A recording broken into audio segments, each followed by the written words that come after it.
Well, good morning. Thank you guys for being with us for our 7th annual Rural Prosperity Summit. I want to recognize a couple of groups before we get going this morning too. If you're a member, I see a couple, if you're a member of the Georgia Chamber Board of Directors, would you please stand? Sam, I see you right there. Thank you guys. We appreciate y'all and for what you do. Round of applause for our board members. We're also happy to be joined today by several members of the Georgia General Assembly. Would you guys please stand? Dean Gerald Green, Representative Mac Jackson. I know Al Williams has said he's going to be with us, and Bill Yurda. Would y'all please give a round of applause?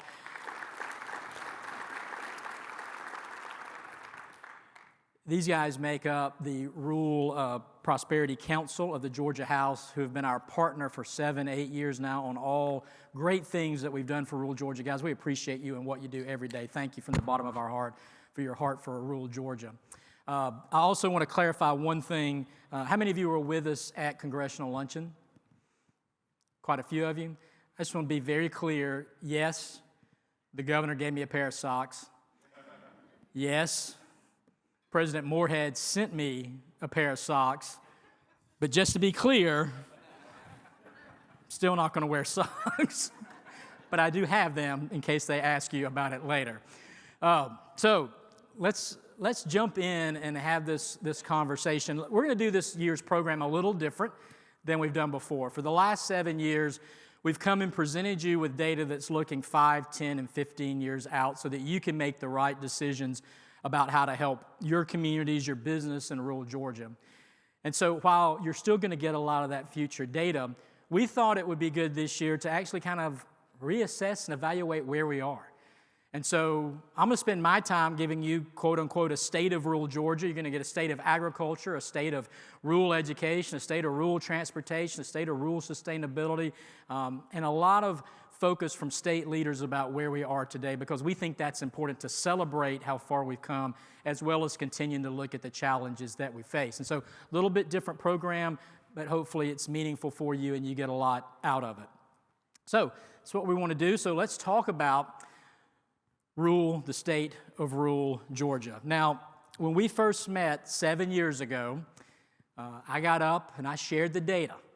It said, this is where we are now, and this is what we're supposed to be in 10 years, and this is why we got to go do something. And afterwards, one of my dear friends came up to me, and he joked. He said, well, I guess you could say that was a state of sorry affairs. And I said, well, I don't think it was that bad. And he goes, no, we just got a lot of work to do. Well, what we did at that first meeting in 2017, for those of you that were with us, Scott, you remember we had these easels set up around the room. And in our breakout sessions and in our work, we said, we want to create a list of priorities for local economic developers, for the state legislators to focus on to help our rural communities. And this is what that list looked like. We said instead of a shotgun approach to economic development, we need to take a rifle. We need to focus on what we're good at. And I think we've seen that now by the fact that we're the buckle of the battery belt and focusing on that next generation mobility, on a lot of the agricultural projects that have moved to Georgia. We talked about supporting small business, and thank you, Elise, for what Georgia Power is doing in the entrepreneur space. Talked about business climate. I'm going to still talk about business climate today. We still got work to do. We talked about how we improve tourism and creative industry around the state. We work on redevelopment. So many of you took to heart the work of improving your downtowns. I spend so much time in rural communities now, and our downtowns are absolutely fantastic, thriving, doing great. Talent development, housing and poverty, infrastructure.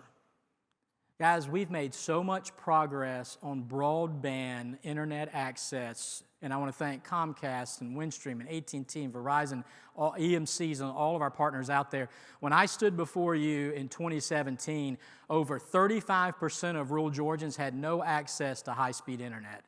Today, that number is only 15%, and we're projected by about another 18 months, it'll be down to less than 5%. That's a success. A lot of work thanks to the funding that you guys have put through at the Georgia General Assembly and from our congressional delegation. And then obviously there's work to do on health care. And so many of you took that to heart.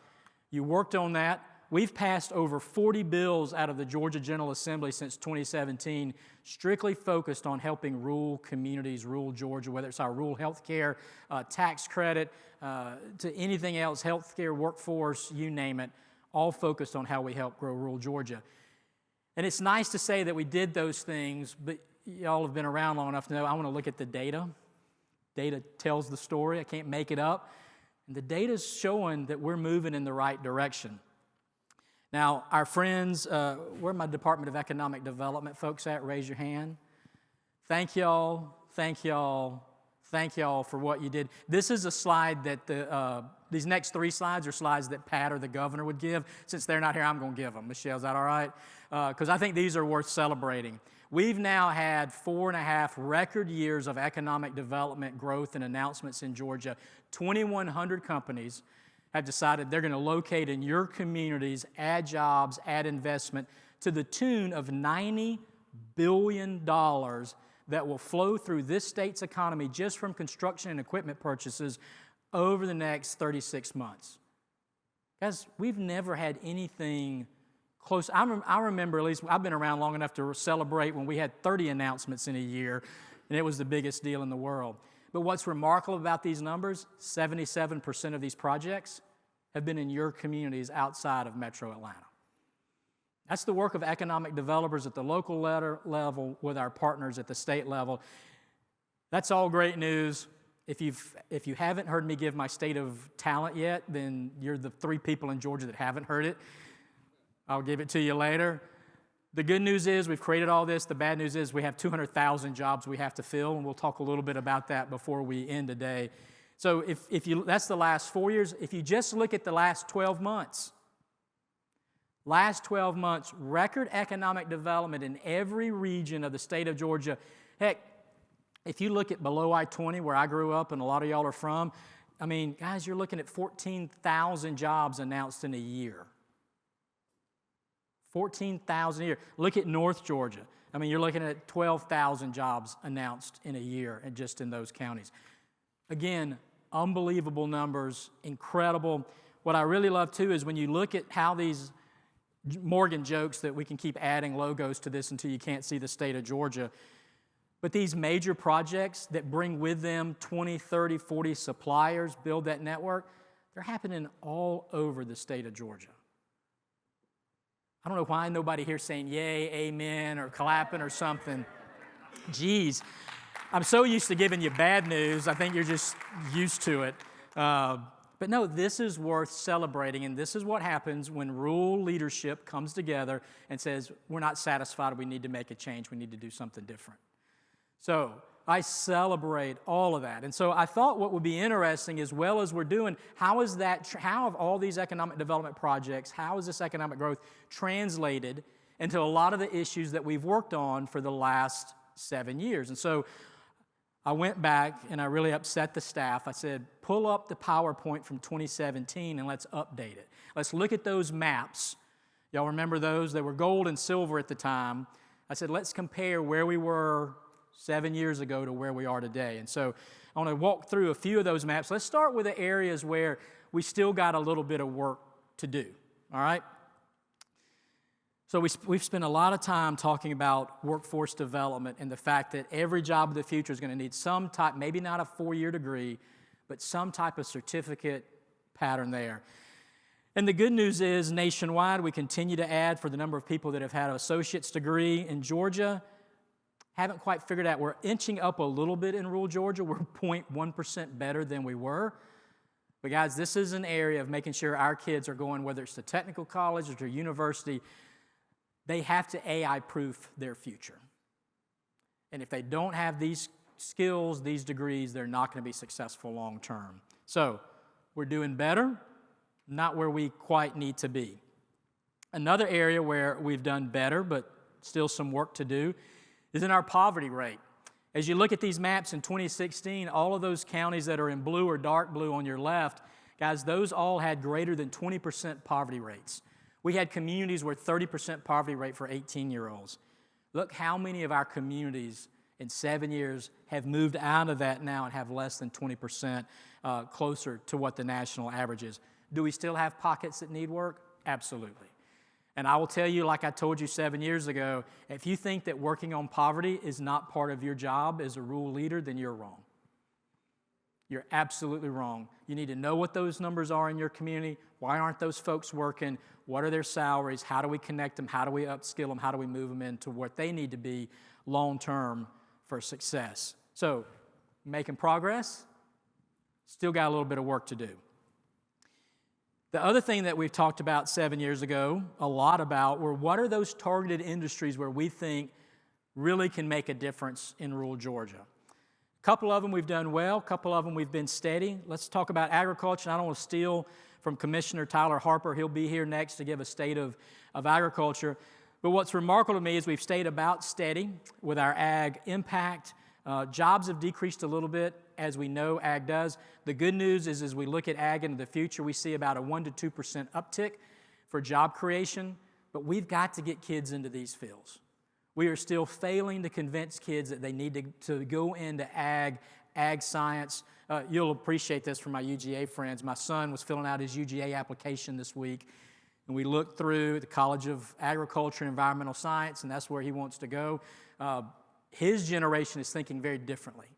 We just have to communicate with them about the opportunities in these fields that are out there.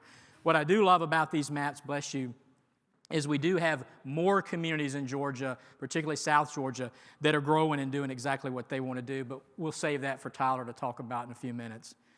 Our tourism and creative economy has grown from $27 billion worth of a spend to $40 billion worth of economic spend this year. Their impact now is just under what our ag impact is.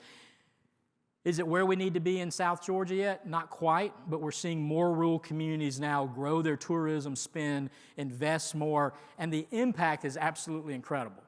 Guys, these guys are putting more than almost $5 billion into your state in local taxes. They've added about 10,000 jobs just in the last 7 years, and that number is just going to, as soon as these actors quit striking and come back, we'll pump up those numbers, and that'll continue to grow as well. But the sector that we've been focused on, if you look at the map a minute ago, that's had the biggest impact is advanced manufacturing. We did 2017, we did $56 billion worth of output. Today it's $64 billion. And here's the secret to this map. Rivian, Hyundai, Freyr, Q-Cells, SK some, but not all the way. These plants even aren't online yet. So this number 5 years from now, our projections is that Georgia will have more jobs in manufacturing as a percent of our economy than we've ever had in the history of this state. That's an absolutely incredible issue. But then there's a downside to that. We got to make sure kids are going into those fields. Right now, we're projected to have 50,000 job openings in manufacturing by 2028 when these plants come online. Guys, again, going back to our kids, we've got to get into the classrooms and convince students these are incredible jobs. And again, I say this a lot, and y'all know it. These are not your grandfather's manufacturing jobs. I toured the SK battery plant the other day. Has anybody toured through that? I know some of our friends here. Jim has done a great job with that chamber and recruiting those companies. But I walked through that manufacturing plant, and they're making the batteries that go in the Ford Lightning and all the Volkswagen electric vehicles. They don't even let you on the floor. Right? These guys are all in clean suits, and you're behind a glass. This is high-tech stuff. These require degrees, certificates. We've, again, got to get into our classrooms and talk to kids about these opportunities. So this sector, I'm really looking forward to sharing this slide with you a few years from now when those companies come online. And then the other economic sector that we spent so much time talking about is rural health care. The percent of total employment hasn't changed that much, but what has changed is the shortage of healthcare workers. In 2017, we projected that by 2025, we'd have 1,300 positions to fill and 6,700 more nurses that we need. But as I stand here before you today, those numbers are quite dramatic. We almost nailed the physician. We're pretty good there, 1,800. What we didn't count on is COVID and the impact of nursing and the fact that right now in Georgia, or right now, but by 2025, we'll need almost 13,000 more nurses than we have today. Right now in Georgia, there are 40,000 healthcare job openings. In 2028, there will be 61,000 healthcare job openings. In 2030, there will be 101,000 healthcare job openings in this state. That's a crisis at the end of the day. What's happening? Well, a couple of things. First of all, we're not doing a good job of making sure that our young men and women are in those healthcare career pathways. Every one of your communities ought to have a career health pathway in place to get those young men and women into the school system, into the hospitals, into your doctor's offices early. That's the first thing. Number two, we need to build and have more nursing spots and more physician spots in our colleges in Georgia. And we're working with the Board of Regents and USG to do that. We're pretty excited about where that's going to go. But there's a third thing, and here's my soapbox for a minute. For some reason during COVID, and as we came out of COVID, we've decided that we're not going to respect and dignify healthcare workers or educators anymore. The average nurse in Georgia, the average educator in Georgia are now only working 5 years before they quit. 5 years after all of that education. From an education standpoint, our educators in Georgia, and we'll have 40,000 education job openings by 2028, they're basically telling us that there's two things that are happening in the system. Number one, students are disrespecting their teachers. Is this a shock to anyone? I don't know about y'all. It was different when I grew up. I remember a kid in 6th grade. He smarted off to Miss Compton. Miss Compton was a beast of a woman, and she hit him from 20 yards away with an eraser full of chalk that she kept in a drawer for just such occasions. It hit him square between the eyes, fell out of his desk. The kid did not speak again until we graduated. He learned his lesson. But for some reason, we think it's okay to disrespect teachers. But even worse than that, it's how parents treat teachers. And so I challenge you today to go back into your community and figure out how to dignify respect, because you don't want to teach your own kids, trust me. Got it? Got it? Got it. The other part is the nursing, going back to healthcare for a minute. My wife's best friend is a nurse, and we took her to dinner the other night. My sister's a nurse. She told me about the same thing, that there's not a week goes by, our friend who works in the emergency room, that someone doesn't spit on her, hit her, or curse her out. She says it's never a patient. It's always a family member.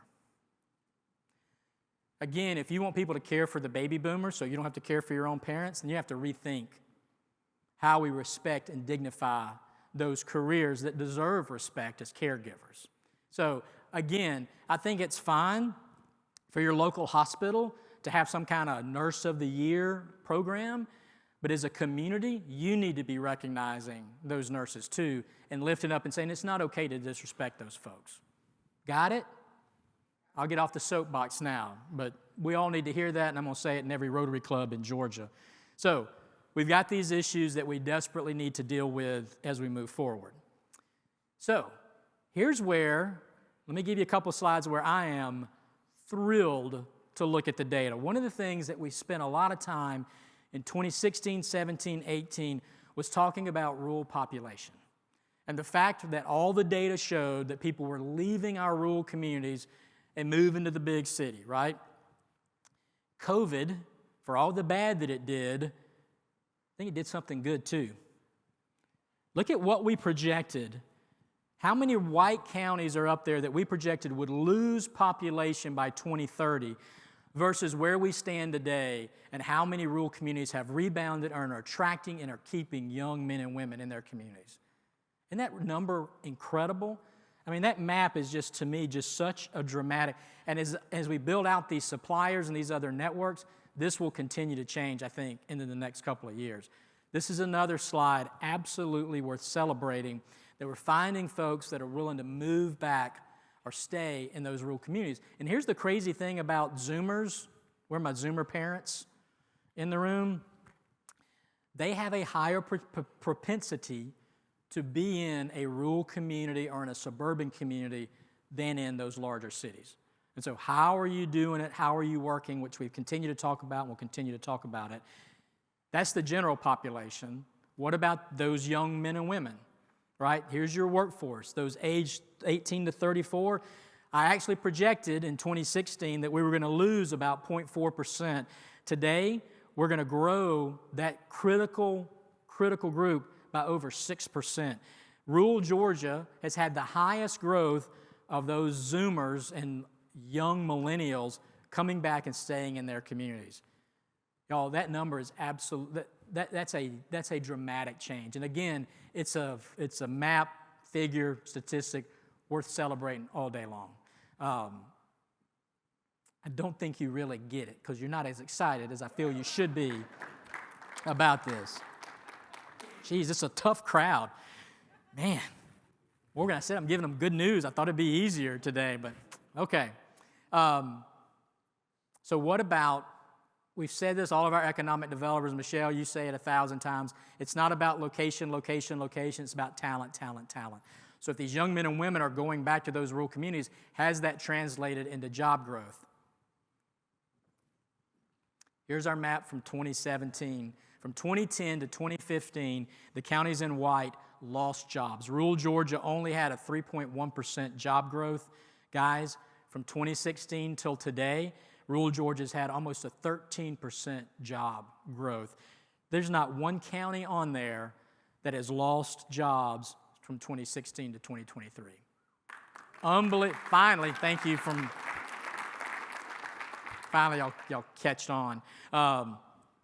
Again, this is not the data that I expected when the staff started pulling. I thought, we'll still have about half a dozen communities that probably lost jobs, but the fact is at least some minimal job growth every county in Georgia. But you can just look how many of those counties had significant job growth compared to where they were just a few years ago. So the bottom line is those companies that the department is recruiting, those companies that the governor has an announcement. I joke with him. I say, what announcement are we making today? And if we miss one, y'all have not done your job back there, economic development. And it's literally almost every day we have these announcements. It's paid off. And even though the fact that we went through COVID, we lost jobs during that period, we rebounded more quickly than any other state out there except for Texas on a couple of statistical areas. But you doubled the growth of our hub communities to our rural economic leaders. Unbelievable, and you outpaced our metro areas by 2%. So take that one home. Have a cocktail on me tonight. This is worth celebrating. So you're probably thinking, okay, great. We've done all of our work. We can go home. We don't need to worry about any of this stuff anymore. Nope.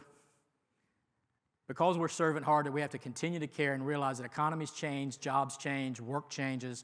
And I tried to explain this the other day to I won't say who, didn't quite understand how the economy works. He says, well, you created these jobs, so they're here. I said, I remember the day that my mother, this is how old I am, my mother as a child was a telephone operator. Does anybody here remember talking to a telephone operator ever in their lives? A few of us, right. And I remember the day my mom came home. I was about 8 years old. Well, I'll take that back. I was about 10. She was crying. I said, what happened? She goes, I got laid off. It's like, what do you mean you got laid off? She says, they're doing away with operators. And I'm like, well, who are you going to call? What are you supposed to do? She goes, the computer's going to do it now. So she said, the good news is they've given me another job with the company. I just got to meet some new people, but I'll have that job forever. I said, well, what's that job, Mom? And she says, I'm going to be the person that you come and pay your phone bill to at the office. Yeah, that didn't last long either. About 5 years later, they closed that office down, and she had to switch careers. The economy is always going to change. It's a constant, continuing change agent that we need to be prepared for. And so the slide that I want to share with you that keeps me up at night is this one.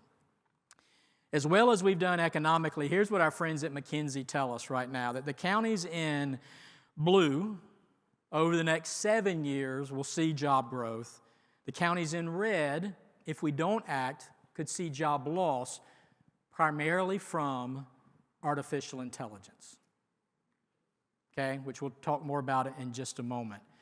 And so if you wonder why we need to continue to have these meetings, why we continue to work with the House and the Senate and the governor, why the governor continues to focus on rural Georgia, it's because of maps like this. To say, how do we get ahead of this? Now, the good news is, I showed you the maps a little while ago, what we projected out. We beat those projections, and we can beat these. But we have to be realistic and know the economy's changing. So, what do you do about it? What do we do about it? We're going to stick with the same formula that you guys helped us develop back in 2017. First, we have to focus on infrastructure. Now, a lot of that infrastructure is finishing Unit 4 at Plant Vogel, which, how many more houses will that foresee? Is that 500,000 more homes to be powered, roughly? Thank you. Fortunately, that's not his area of expertise. I get it. Sure. So we've got to get those online. Our new solar projects that are around the state, we're going to have a huge demand, almost 40% growth in demand for energy over the next 20 years. We're also going to grow the ports of Savannah and Brunswick by almost 40%, which means we've got to figure out ways to move those goods and products around Georgia. And in doing so, there are opportunities to move those, Mac, through your communities into rural Georgia, which means we need major investments in rural roads, bridges, and railroads over the next 20 years, and Russell will talk about that tomorrow in his State of Rural Transportation. I need you to think about healthcare as infrastructure, primarily from that workforce standpoint. And then, of course, we mentioned broadband earlier. We'll continue to build that out. And I think we won't be having much of a broadband discussion in 10 years from now because of the progress that we're making. So you've got to have those ideas, those programs locally. And if your community hasn't passed a T-SPLOST yet or hasn't thought about renewing your T-SPLOST, you need to make that a priority. We're going to have more home deliveries, more need for improving your local roads and bridges. That's going to fall on local communities to get that done while the state focuses on the big arteries. The second area, and I got homework for you here, is on economic competitiveness. This is to make sure that our economic development team, local and state, have the tools that they need to go recruit those companies and help small businesses get started. So last year, Governor Kemp signed a new bill to make it easier for minority and veteran-owned businesses to get contracts with state government. Continue to do that work. I'd encourage you and challenge you to do that at the local level as well. We've also got to make sure that we brag a lot about being the best place to do business. Have y'all heard that we're the best place a couple times? You'll hear it a lot more. But you can't be the best place to do business and the worst place to have a lawsuit. They just don't balance out. And Georgia's been named the #1 judicial hellhole in the country now. 3 of the largest frivolous lawsuit verdicts were in Georgia this year, nationwide. You can't get your own lawsuits through the system because of people clogging up our judicial system. So Governor Kemp's made an announcement that that's going to be a priority for him. We're going to be there with him. And if you think, well, that really doesn't matter to me, I tell you to consider this. The average Georgia family pays $4,000 more a year in insurance bills than any other state in the country because of those frivolous lawsuits. I'd encourage you that your hospitals don't get underwritten right now in the states. They have to go overseas because of those frivolous lawsuits. And so it does impact your company, and I would encourage you to care about it. The other area that I would encourage you and beg you to care about is that toolbox of economic development incentives, many of which have been in place 30 years, many of which we improved in 2012 during the last recession. The General Assembly is reviewing those now. We're working closely with the leadership in the House and the Senate and the Governor's office. Are there ways to improve those incentives? Are there ways to make them more transparent, more accountable? But at the end of the day, we need to make sure that we've got them there so you've got the tools that you need. And so I would encourage you to reach out and talk to the members, your local General Assembly delegates, to make sure that they know how important those tools are for you in order to recruit companies and help Georgia companies expand or help small business grow. Did y'all write that down? I told you that was homework. Got it? I still feel like you're not quite with me there. But the most important issue I think that we have to deal with and continue to need to focus on is workforce development. And so I want to end today with a few slides that I've shared all over the state, but I think it's worth revisiting so you guys can really spend the time thinking about it. The next 7 years are not going to be easy from a workforce development standpoint. Let me put it in perspective for you. Does anybody remember pre-COVID? No? I know it's foggy for you. Pre-COVID in Georgia, for every 3 job openings, 1 person was looking for a job. In June of COVID year, that when everybody was at home or most people were at home trying to figure it out, I still had 2 job openings for every one Georgian looking. Last summer, this time a year ago, 4 job openings for every one person. Today, we're back to 3 to 1, and we will be 3 to 1 for the next 10 to 15 years. Okay?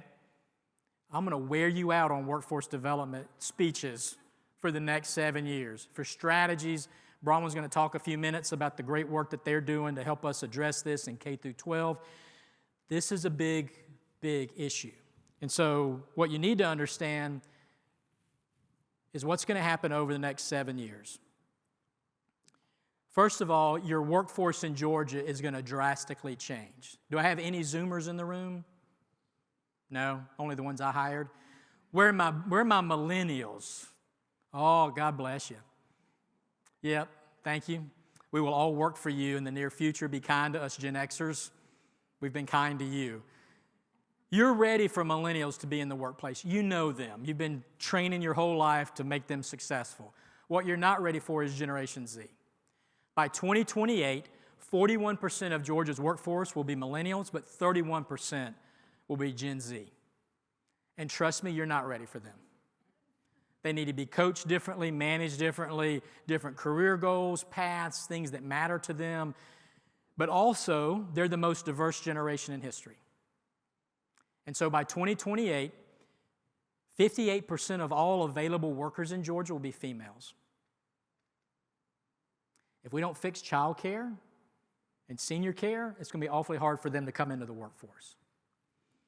31% will be black. That number will stay about the same for the next 10 years. What will change is the number of Hispanic workers in Georgia. 20% by 2028, growing exponentially for the next 10 to 20 years. My point here for businesses is that how you recruit people needs to change. You can't keep sending old middle-aged white guys that look like me into colleges, technical colleges, high schools to recruit men and women that are very different. You need to have people that they can relate to. That's hard for HR managers to hear because I know you think you're the coolest that there are out there and you relate to everybody, but you don't. And so businesses, you need to think differently about how you recruit, where you recruit. I had a company the other day and said, well, Chris, we're trying to diversify and hire, more diverse workforce, but we can't find them. I said, really, where are you recruiting? He said, well, Georgia Tech. I said, have you tried a HBCU? And they said, well, what's that? We educated them. You have to go where they are, recruit them differently, think differently. Here's the second thing that's happened. Does anybody remember 2008, the recession that we had? A few of us old people remember that. For those of you that were around, here's what happened. We had a horrible recession, and many people lost their homes, lost our 401ks, some people lost their cars, but apparently Americans lost their libido as well. Because we now have a population birth rate in the U.S. that's less than it was in 2007. And so that actually hits this year. My son's senior class will be the smallest senior class that we've had in the country in probably 30 years. And it will continue to get smaller because we didn't have babies, so we have fewer people in middle school, fewer in high school, and fewer high school graduates mean fewer what? People going into college and technical college, which means what? Fewer people coming into the workforce. Everybody see how this pipeline looks? That's why I say this is a 10 to 15-year issue. Actually, 20% of U.S. colleges will probably close in the next 20 years because of lack of students.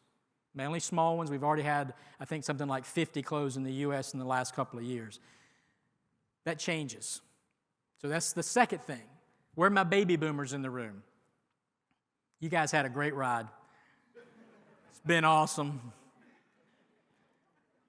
But you're getting toward retirement age. By 2030, 73 million baby boomers will finally retire. Here's what I will tell you. It's in every company, every country out there. You need to figure out how to keep boomers working. Job sharing, changing your senior care We've had a bill in the General Assembly 2 years ago that allowed teachers to go back to after they retired. It's just not working. We got to change it again to get them back. How do you keep doctors, nurses, engineers, linemen working? I don't know how many 70-year-olds want to be climbing a pole. I get that, but you have to figure out what's the strategy to keep seniors working, part-time job share somehow in your communities. For those of you at the community level, the other part of this, these baby boomers retire, they stop paying taxes at the same level. That's going to impact your local tax base, homestead exemptions, all those things that seniors get, and the services that they need. This can be an issue for you. And then the fourth thing that's going to happen by 2030, if that wasn't enough, is the rise of AI. And I feel like Schwarzenegger ought to walk out like the Terminator, some video of that. Here's what that means. 12 million Americans will shift their jobs. It's the biggest shift of job employment in U.S. history. People will move out of low-skill jobs, middle skill, higher skill over the long term. Our job right now is how to train all of those men and women and get them the credentials they need, the skills, the micro-credentials, so they can be successful long term. Particularly, it's going to hurt rural Georgia, because rural Georgia, unfortunately, has a lot of low-skill jobs. So we expect to lose about 20% of those jobs. It goes back to that earlier map I showed you where it turned red. You want to be recruiting those higher-skilled jobs. You shouldn't be wasting time on those low-skilled jobs at this point, because Bruce Springsteen said it. Them jobs are going, boys, and they ain't coming back, right? What are the jobs of the future going to be in your community? So you got to be thinking through at the local level, at the state level, at the national level, what are our strategies to work through all of these? Got it? So let me leave you with a little kind of good news, okay? How do you land this plane? How do you think about what the solution is? How many of you have a Gen Alpha at home or a grandkid that's a Gen Alpha?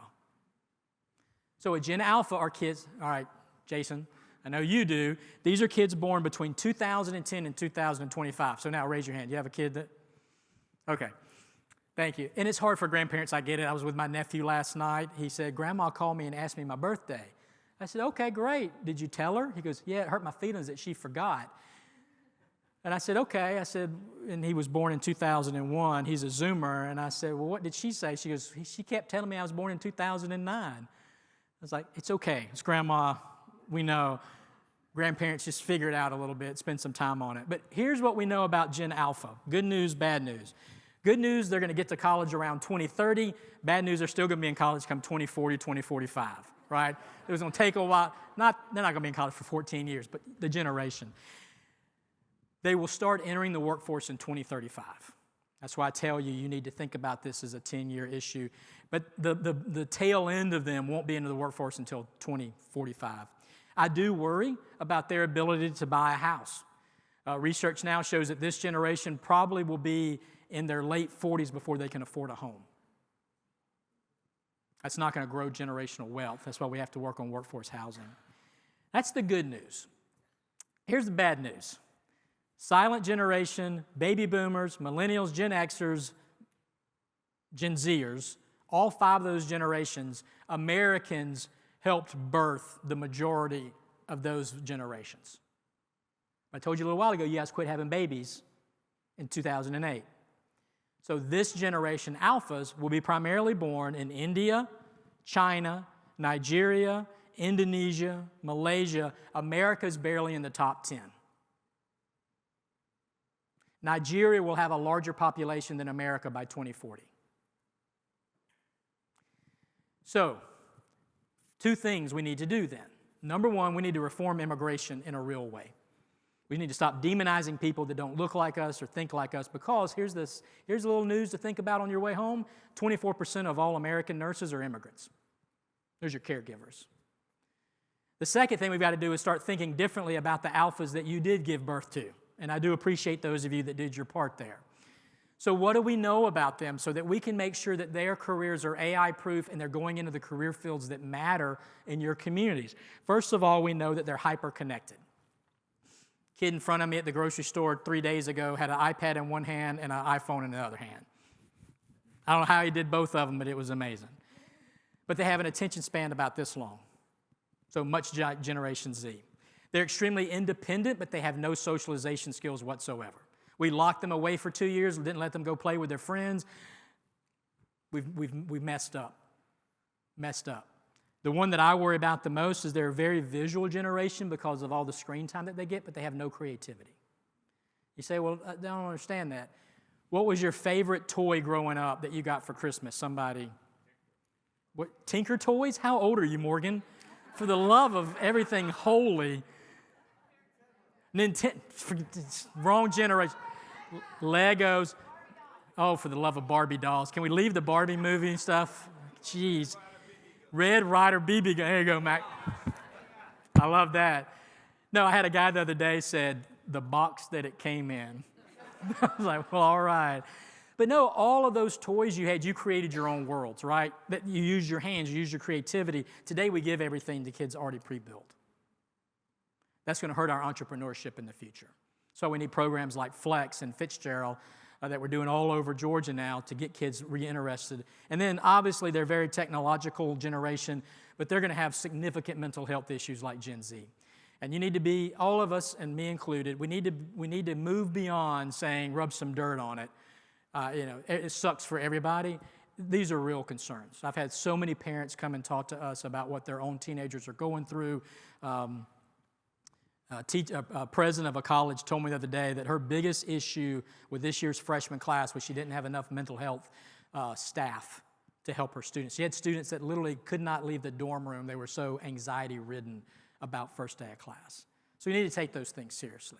The other thing that we need to do, and again, a lot of credit and thanks to our friends at the Department of Education, we need to make sure that young men and women have the skills that they need to be successful no matter what comes in the economy, right? These are all skills that we got growing up working part-time. How many of you had a part-time job growing up? Yeah. How many of you had a summer job, right? 20 years ago, 30% of American high school students had a part-time job after school. Today, it's only 17%. 50% 20 years ago had a summer job. Today, it's only 30%. 40% of our high school students in America will graduate never having worked a day in their life. Never having worked a day in their life. So they're not getting these skill sets, right? They're not learning how to motivate, be self-aware, how to promote themselves, how to collaborate, how to work together, how to be empathetic. They never had a boss scream at them for being late, right? All of those things that gave you value, that made you successful once you graduated, our students are missing out on. And so we're asking our local school boards, our partners, our educators, our college professors, our technical colleges, let's figure out how to get these skill sets integrated into the curriculum so that students have some real-world experience and know what to expect when they graduate. And this is important for every student in Georgia, but based on what the data shows us, I think it's even more important for our rural students. So, there's a lot of work to do. We've made a lot of progress. I'm thrilled we're where we are. If someone, we might have one or two press people here today, what's the state of rural Georgia? I'll tell you that it is doing incredibly well and it's thriving right now. But there are issues we continue to need to work on like we do with every part of the economy in the state. So that's what we're going to continue to work on. And over the next 2 days, we're going to work on a lot of these issues, talk about a lot of them, but we need your feedback. We need you to talk to Tiffany. We need you to be part of our Rural Prosperity Committee, our council. You need to give us feedback to our policy group, to Katie and the team at the Capitol, so that we can represent the things that you need so we can continue to work on these issues. Got it? All right. 2 last quick slides for you. One, I'm proud to release this morning. I think there are copies on your counter. Proud to release our Q3 Quarterly Economic Report, which also is our Rural Georgia report that we do every year. Great data here. You can download it, send it to your friends and relatives, post it, use the data, give us feedback, tell us what else you need. This is an annual product. We do these 4 times a year in conjunction with our Economic Red Book. Did everybody scan it? Good. Can I move on? No? Yes? I got no's. All right. So let me give you a quick peek into 2024. Everybody's always asking me about this event, other rural events. Tiffany and our Rural Council have come back and made 2 recommendations so that we can continue to work on these issues next year. And I'm going to go ahead and give you the dates right now so you lock them in. The first one is, for the first time, the Georgia Chamber will host a Rural Day at the Capitol on February 28th. Commissioner Tyler Harper's already given us space. Tyler, wherever you are in the room, thank you for that. Our Rural Caucus, Gerald Mack will work with you guys, get these dates on your calendar. We've already got them on the governor's calendar. This is a day to celebrate rural Georgia and to talk to your legislators about the issues that are important to you. I don't think sign-up's not ready yet, but it will be pretty soon. And then the next one, this event next year, instead of doing South Georgia event, Middle Georgia, this event, we're going to go back to Tifton, where we were for our first 4 years. We'll be there October 2nd and 3rd of 2024. Go ahead and get your hotel rooms now, and we will continue this great work and this great program, but we're excited to be back down in South Georgia, so hopefully you'll make plans to join us. So I have 3 minutes left. Any questions about the data or the stuff we talked about? Matt?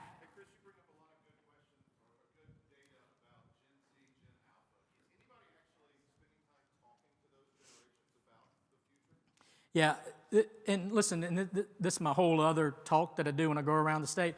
We as business leaders have to get back into the classroom.